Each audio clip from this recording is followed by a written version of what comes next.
Welcome to the Product Bakery podcast.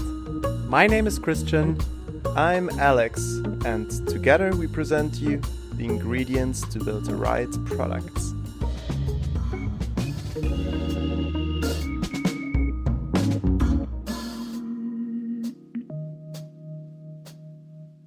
Welcome everyone to another episode of the Product Bakery. Today, here with a guest from actually a little bit further away than Berlin, where me and Christian are recording. We have here Esmar Mesic from Dubai currently, where he's heading the product team of TrueProfile.io. And I mean, Esmar has quite a bit of experience in the product space. It's like 15 years that he's working in product across a large variety of companies, from Fortune 500 to smaller startups, fintechs, and I mean, with True Profile now, MedTech. And yeah, Esmar, I mean, I think what is definitely interesting, I mean, you move to a new country, you start a new job, you're responsible for the product overall. So how did you approach that? Like, how did you jump into this new career managing the whole product organization of True Profile? Well, first, hello. Thanks for having me. Um, it was a bit challenging, definitely. I'm not going to lie to you. What I did when I joined the True Profile, it's pretty much observation period for I need to say a month or so, trying to understand what the team was doing before, and what are the business goals eventually, and what we kind of need to do to achieve them. Right. I need to say that I always prepare when I join the new company some sort of a gap analysis, what usually used to work in my previous endeavors, and what I actually treat as a successful thing versus is team doing that or not. And from that point of view, I usually prepare a new roadmap or a vision, if you want to call it, and jump on the execution, right? So I really believe I like to strategize. I like incepting the vision, but I also believe in execution as a vital part of it. Yeah. I mean, you spoke about gap analysis. Maybe you can also elaborate a little bit more, like how, if someone would want to do the same, how do you approach it? Sure. So I guess it's starting from team to team, right? Again, from my previous experience, starting from design team, I'm always asking the design team, when is the last time they conduct a user interview? Do they do it regularly? What is the cadence? How they're implementing this feedback which they're getting? Who is going on the sessions?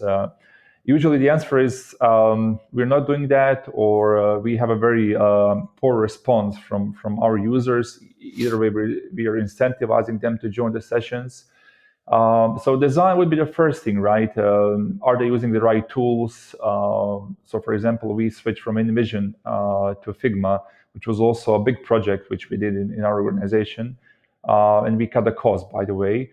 From engineering point of view, it's pretty much how frequent they deploy in the production, what is the cycle time, lead time, how the sprint health usually works, what's the velocity. So all of these, again, deployment frequency per week or so.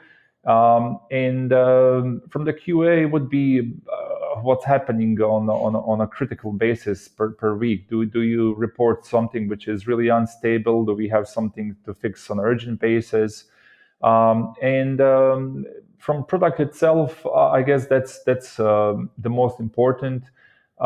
Usually, what I find out is that it's again such a poor alignment between product and business. What I'm trying to do is to explain that product is the business, right? So there is no IT or whatnot. So or engineering team or tech team, product is the business, and you earn the money or revenue in your company by either selling the product or whatnot. So that's the thing, right? And it's usually like a big PowerPoint deck with action items, or pitch deck or Google Slides, whatever, with action items which we need to execute. And this would be something which is going in the next year. I had the luck to join when the new fiscal year started, so I also had a chance to influence very early on the product decision and where we need to go. And you mentioned that you looked at how many interviews the team was doing, for example, which I mean, the first thing that is coming to my mind is the whole topic around product discovery. And I'm curious to hear what kind of gaps you have analyzed and actually tried to tackle. Exactly. So True Profile is a pretty niche product, right? Recruiting healthcare professionals from, I would say, two key markets, India and Philippines, to come and work abroad, mostly in GCC area and Middle East, UK and USA. So we are selling the dream to these people, but the first thing which we did was again, product discovery or user persona workshop, right? We didn't know exactly who our personas are when I joined. So when I started to ask around who is the one who is using our product, no one was able to give me a full answer, right? And we literally hire a new team, or we augmented the team, design team itself, to do this. We hire a user researcher. We prepare ourselves to go out there and start interviewing people, and what we realize is actually that most of our people, most of our audience are mobile friendly, and at that moment we didn't even have a mobile app, so 90% of the traffic was coming from mobile. Second of all, they didn't have a time to look for the job actively, so they rather actually get notified on the job itself, right? This is where the push notification engine will come in place if they have a mobile. And the third was the most important finding is that the audience isn't that tech savvy because they are mostly from 35 to 55 doctors and nurses who likes to move abroad, right? Because what we did back then is, of course, we tailored the app from the beginning. When we decided to build mobile app, we include all of these elements. So our key thing was, of course, to push for the push notifications, to make a very simple onboarding, and as well the most simple option to apply for the job. So we introduce like a dating app, a swiping mechanism left and right. So if they are interested in the job, they're going to swipe left. If they're not, they're going to swipe right. And so far, it's working. It's working good. People are shifting existing users from web experience. When you know your user, the person who is probably pulling a 12-hour shift in hospital, they don't have a time to look for the job. So right now they receive push notification, they react on push notification, and they can easily just spending literally a second in on their mobile app, on True Profile mobile app, to apply for the job or ditch the interest in the job. So I guess that's a big win for us. We just launched the mobile app. We have a big hope this year in terms of making a mobile app as a key acquisition engine, because one of our main KPI is, of course, user growth, and mobile app is a big bet. So just to summarize, the first thing you did was doing these workshops in order to identify and understand who is using your product, right? Exactly. And by doing that, you understood, okay, people are pretty much on mobile, but they're not that tech savvy. And based on that, you started creating this customer experience, which is mobile, and you're betting now on increasing customers using the application, as well as building a strong revenue stream, so to say. Exactly. And definitely, when you say it right now, when you summarize it, it's pretty obvious, right? But before, it's more obvious when you have data. Yeah, exactly. That's also one of the discoveries which I encountered. We didn't have a unique place to look. right, we actually introduced myself coming into the team Amplitude as a main source of truth. We have everything there. We have also Locker or Google Data Studio as well. So internally as a product team, you look at the Amplitude charts every day. So and comparing them. So we have a rule in the company. Product team is they're not allowed to launch any feature before we have a Amplitude events ready in staging environment, that we test everything is working fine, and we have the baseline of where are we right now. So if we are launching a referral program, for example, we need to know how many users we have at the moment, how many of them will come throughout referral program as a source, and will this initiative be successful or not, let's say a couple of months using. If referral rate, it's, let's say again, 5% growth rate in healthcare job referrals market.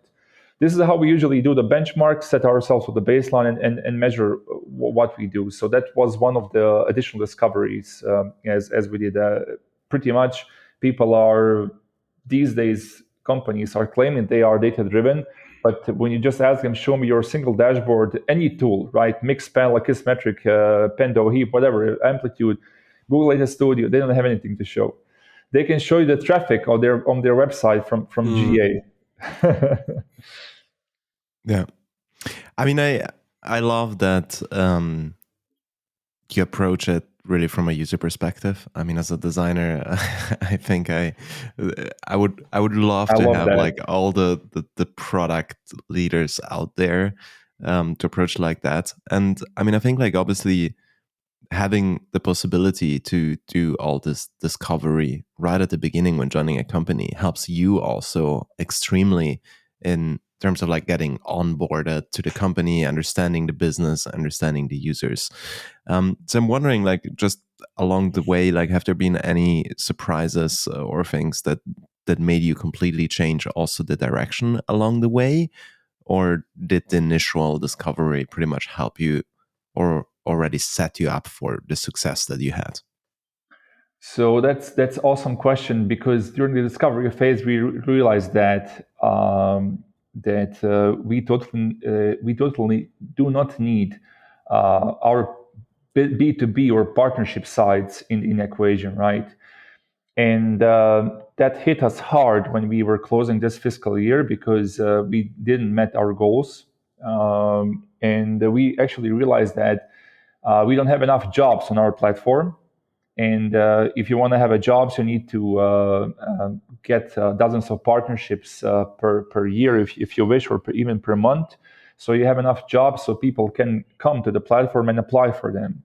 That was the one thing which we completely missed and neglected because of the previous strategies which were there. And I didn't also focus on that one, to be honest, because we hit the full throttle in terms of the mobile app development and covering this B2C side. But we see right now that when you ask yourself who actually is there to use your product daily, it's not the job seeker. He is coming probably occasionally. It's definitely a recruitment company coming there to browse for Christian from Alex. If they have this check mark on their profile saying, hey, I want to work abroad, I'm eligible to be contacted, I'm open to work. And this is right now where we're doing. We're moving pretty quickly on the B2B side by offering our product for free. And I'm glad that this, on the long run, will bring the additional revenue to the company, because it's something which we kind of totally neglected or didn't believe that it has a potential. But so when we actually checked again the PipeRap, the tool which we're using for the lead generation, we can see literally tens of leads per day interesting to use our product. From the B2B side, it's really good, and we are starting right now to nurture these leads in order to earn some money, right? And I really appreciate that you share your mistakes, so to say. And I'm definitely like using the quotes here, the one you can see, because I mean, how many times do you focus on the end customer and assume also, and that's an assumption that I used to have too, that the end customers are the people who are regularly using the app, which is kind of true, but still, I mean, as you said, right, in B2B, people who are looking for people and who want to hire, for sure, they use it on a day-to-day business. And even though you know your customer, it's always important to look between those personas, right? I mean, Exactly, which persona is the real power user here? And I think like, to me, that's a good learning and also a good reminder for our audience, especially when you work in B2B2C, for example, to have like this 360-degree view on both sides and not only focusing on the people who are using the end product. Yeah. exactly. And I mean, especially like in this segment, right? I mean, as someone who's not working in healthcare, right? Like the closest to me is probably LinkedIn, and just like also there, right? Like, I mean, we're all end users. We're all on there. It is a social media platform that lives by users actually coming back every day. But still, the money sits with the sales navigator, sits with the Exactly. recruiting, sits with all the advertisers on the platform, right? So I think like, while it's obviously important to have a product that gets people on the platform, Exactly. you need to also nurture the other side, right? So I think like, I mean, if you're saying the job seeker is not there a ton of time, like, is it something where you also intend, like, would it be helpful for you to get them more regularly on the platform through, I don't know, Yes. content or something? This is definitely what we will do. Maybe not this year, but it's in the plan. We are going. This year is idea, of course, to utilize the data points which we have and build the most simplest AI matching algorithm for the jobs. And then the community aspect of what's happening around and inside the true profile, we definitely want to bring in. So if Alex is referring, let's say, Christian for the job, this event is going to be there, and Alex is going to earn some money, of course, and this would be our hook and a good stuff for the applicants to come back and use it as well on a daily basis. We know that it's hard to retain the people who are looking for the job, because even in the healthcare market, it's not like in IT. The turnover of employees is not that high. The average tenure is probably 3 to 5 years, which is in IT might be, I don't know, even 2 years these days is a max, right? So that's also something which we're looking for. But I really believe in a constant interviewing thing, in speaking with your users, going out there, do a quick prototyping, high fidelity one if possible. I know that's a overload for the designers usually, but it's unbelievable learnings and really the only thing in this design ops, as I call the team, or product designers in total. And that's why I like the discipline so much for the product design itself, because it's such a powerful thing, right? I rather spend the days and weeks and even months contemplating on something and trying to get the prototype in front of the users. Luckily, these days you can run it on your mobile app. They don't even know is it a prototype or not, right? So just do that. I mean, it's such an obvious and simple thing, but still, people are not doing that. Either they will say we don't have a budget, there's no one to be hired, or we don't have a time because of the day-to-day operations. But believe me, it's just a lousy excuse. Yeah, I agree. I think everyone should do and everyone can do research. I mean, it's obviously good to have someone there to just like quality control also, because the one thing that you want to avoid is to obviously have a certain bias through research that's conducted the wrong way, because that could also lead you down the wrong path. But I think budget and time and so on is a poor excuse, because at the end, research can help you save a ton of time, right? Absolutely. Like the time you spend in developing something that you could validate quickly through a prototype, as you say, and yeah, it could be higher low Believe me, fidelity.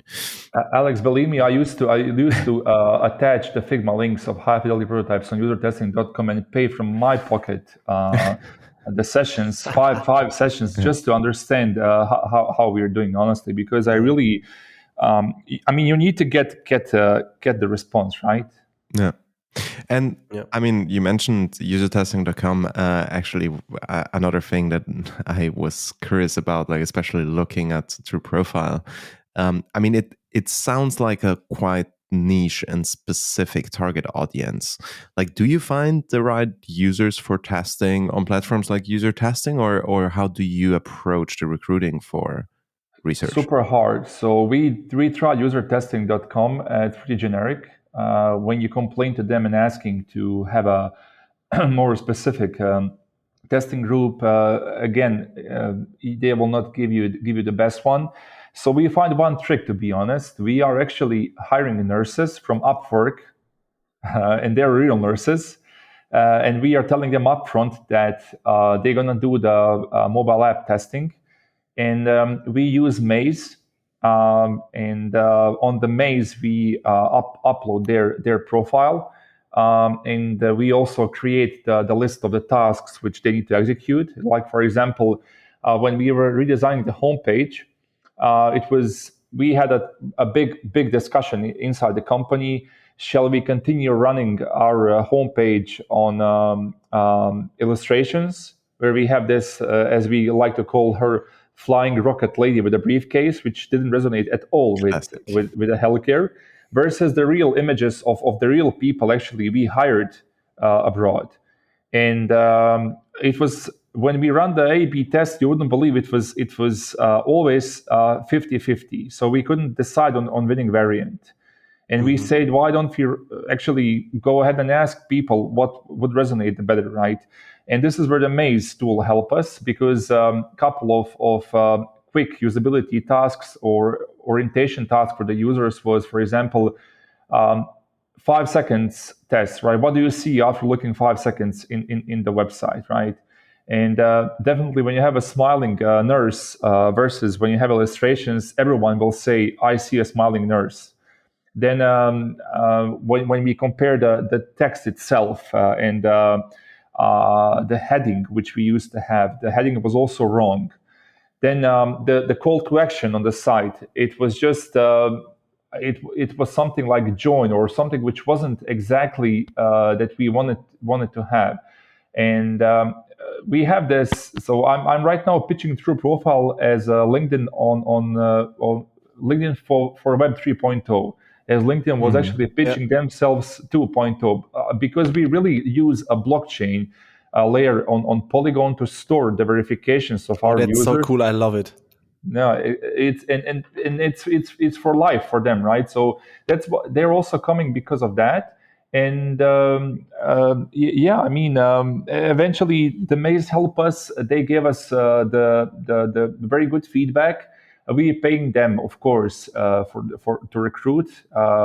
It's, I don't know, maybe $10 per session, which and we need to pay Maze as well. But this is the only thing which used to work. By the way, we try everything. We even try a Starbucks thing that we go in Manila and interview people in Starbucks or in the coffee shops near the hospitals. It didn't work, to be honest, and this for some reason is working because. And again, it's so specific because just looking at the India, for example, which is also our key market, it's a different. So there is a state in India called Kerala. It's in southwest part of the India, and we also have a lot of users coming from Kerala, but they don't speak Hindi predominantly over there, so they have different language, and they speak English, right? And we have also Tamil Nadu, which is again now southeast, which they also speak Sinhala, which is again not Hindi and predominantly not English all the time. So it's super hard in terms of getting down at their level, right? Asking them what actually they want to do, right? Even sometimes why actually I want to move abroad. They might even ask you this question. So I'm telling you, it's super hard, but you know that. Yeah, absolutely. And there's like a strategic question that I'm not able to get out of my head, because you said that you decided to focus on the customer app back then, right? And for sure, now you have to make sure that you focus more on the B2B side. But I'm just wondering, I mean, let's imagine you would have done it the other way around, right? Focusing on the B2B part, but not on the end customer parts. I mean, for sure, there are multiple ways how you can approach it, but I'm just asking myself, was it actually a good definition to still focus on the customer side first, or what do you believe would have been the better choice? No, honestly, awesome question, because we had a similar discussion last week with my group CEO, because initially the platform started as a B2B platform, but we couldn't able to bring a lot of jobs on the platform. So it was always, let's bring the people, then we're gonna bring the jobs. It's like chicken and egg problem, right? Yeah. That's why I'm asking. Yeah. So right now we think that we have enough users. We have a large user base, and again, during the discovery, people are complaining that there are not enough jobs. Luxury problem, actually, right? Yeah, it's supply and demand right now. It's a supply and demand thing right now. So we were able to prove that job applicants will come, but right now we definitely lack a lot of jobs which should be provided by healthcare companies, right? So this is where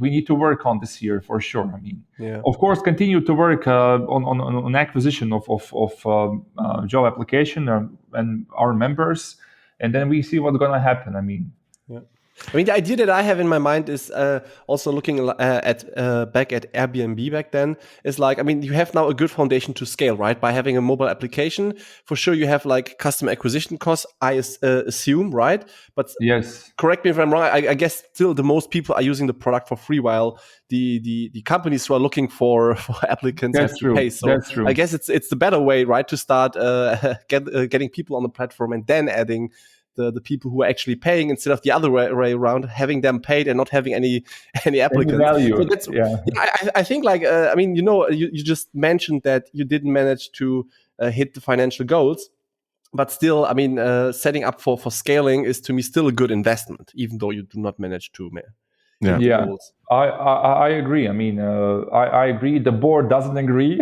Yeah, for sure. They never agree.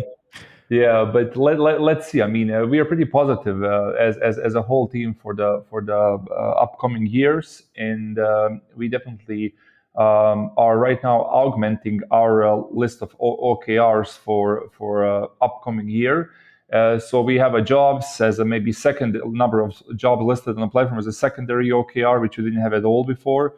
So everyone is right now becoming conscious of that. It's not just user acquisition, and the revenue eventually, which are the two main key pillars, rather than there are a lot of things around which people need to accomplish, even including CSAT score and whatnot of the platform, right? I mean, a bit, it also is like this problem that a lot of marketplaces have, right? And it sounds like you managed to find a really good way still, or you have good foundations in place, even though you didn't reach the financial goals. It's a bit also this initial investment that you need to take, right? Now that you have enough offering on the platform, or enough people on the platform, now you can approach those companies that are then actually willing to pay. So, I mean, I think it's obviously too late for your board, but I think maybe for many other people. I mean, at the beginning, you need to decide where to invest. You might not like break even right away. You need to work until you can become profitable, right? So it's like a question of where do you invest your initial time. And I mean, in your case, I think it was probably a good idea to focus on the end user first, to have them on the platform, and now get those people in that are interested in the end users. I think the other way around, it would be way harder. Yeah, I really believe that we are on a good path, because this year was full of experiments and a lot of previous ideas, which as people were thinking something should be working or not. We literally that was also one of the parts of the discovery phase which I did. How frequently we are running A/B tests. We didn't have a list of the A/B tests which we were conducting, and we also hire a growth marketing manager at some point. We are keeping the simple list of the growth initiatives in Airtable, and we have a deadline tied to each one of them. And again, we have inside this card on the Kanban board of the Airtable, we have a simple to do, in progress, and done. Done usually means that either experiment was successful or it failed. And we really whatever we do, there are at least 4 to 5 variants of what we are testing. So each email, for example, which is going out, each email campaign has 5 subject lines, 5 CTAs, 5 different images. And after the first round, we are picking the winning variant. Then again, we are testing until at least 2 to 3 rounds of the testing are there. So we are perfectly sure that, for example, experiment work or did not work.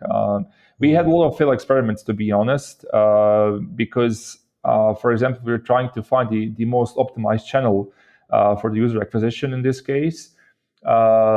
My bet was that email isn't the one, again, because of our audience, know your audience thing, right? And that's why I really cannot wait that we hit the throttle or push the throttle for the push notifications, where definitely we, again, believe that they're going to have the benefits of it. So yeah, that's definitely something which is also on my radar, and something which myself and the team are working on to achieve this year. And everything is tied, by the way, with the main OKRs which company is having. So, wow. Well, Esmar, I mean, like we have covered a lot of things today, from joining a product team, introducing new processes, product discovery, persona definition, and also figuring out how to scale the platform in your particular way, how you're doing it at True Profile. So I'm just wondering, what is your summary of the 3 most important things that you would recommend doing for product heads who are joining a new job? Well, definitely, I wouldn't rush to making decisions in a couple of first months. I would observe, again, create the gap analysis, try to do a full-fledged product discovery to see where the product might get improved. Also, if possible, try to involve yourself in a user interviews and in a simple user research to understand what your user personas are, and work. At least that's my idea, to be hands off in a couple of first months until you understand the in and out operations and how usually team operates, right? And you already have a feeling when everything starts to fit in place. Probably after a couple of months again. I'm right now already a year in this role, and just a couple of weeks ago, we went completely in a full async mode. We actually don't have any calls or whatsoever. We try fully to collaborate using all the tools out there, which are of course at our disposals. So yeah, again, definitely observe, be patient, do the gap analysis, get yourself in the trenches, and just wait for the good things to happen. Well, that sounds very positive. That. Yeah. Great. So, Esmar, it was a pleasure. And we're definitely going to link your contact information in the podcast description. So in case you want to connect with Esmar and have some follow-up conversations, feel free to reach out to him. Awesome. Thank you. Thanks for having me. It was a pleasure having you here. Have a great day. Have a good day. Thank you very much. Thank you. All right. Good.